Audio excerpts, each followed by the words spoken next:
السلام عليكم ورحمة الله. شلونكم؟ أخباركم؟ صحتكم؟ أحوالكم؟ إن شاء الله تكونوا بكل خير وصحة وعافية وأنتم تشوفون فيديو اليوم راح يكون عشاء سهل وسريع وكلش طيب وبسيط وبمكون واحد بس.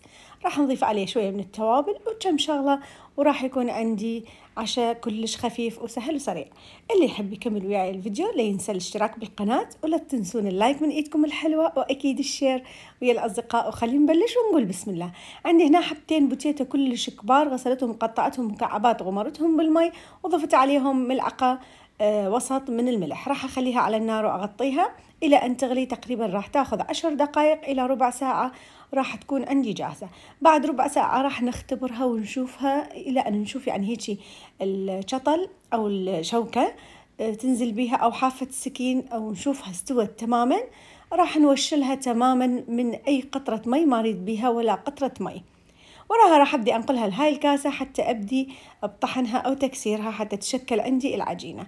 ممكن أنه بالسباتولا أو ممكن بأي أداة عندكم أو ممكن حتى بمحضرة طعام تهرسوها أنتوا اللي يريحكم براحتكم. أنا كان سهل علي أنه أستخدم السباتولا أو حتى الشوكة، احنا نسميه الشطل بالعراقي.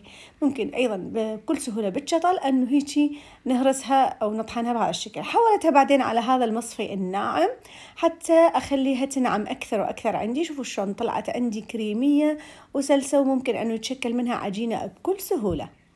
بعد ما نعمت عندي بهذا الشكل راح ابدي اضيف عليها التوابل. رشيت عليها رشه من الملح اضافيه لان كانت شويه تحتاج ملح. راح اخلي عليها رشه بسيطه ايضا من الفلفل الاسود وراح اضيف عليها شويه من الكاري ينطيها طعم كلش طيب.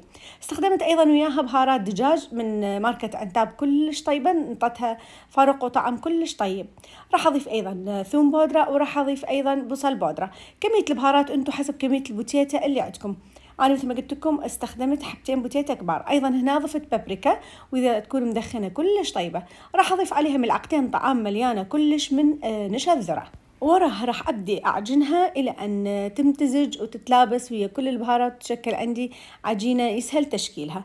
شلون راح أشكلها؟ راح أشكلها بكل سهولة على الرخام بالمطبخ. ممكن أنه أرش عليه شوية من النشا وأبدي أخذ قطع من العجينة وأبدي أبرمها بهذا الشكل. بعدها أدحرجها إلى أن أحصل على شكل اسطواني، يعني السمك مالته أنتم حسب ما أنتم تريدون. أنا خليتها تقريبا بهذا السمك وراح أبدي أنطيها فد نقشة كلش حلوة بالشطل يعني الشوكة. وبعدها راح أبدي أقطعها بالشكل يعجبني. ممكن أيضا أنه تحشوها حتى جبنة وممكن أنه تقدموها هيك مثل ما أنتم يعني تحبون حسب ذوقكم الشخصي.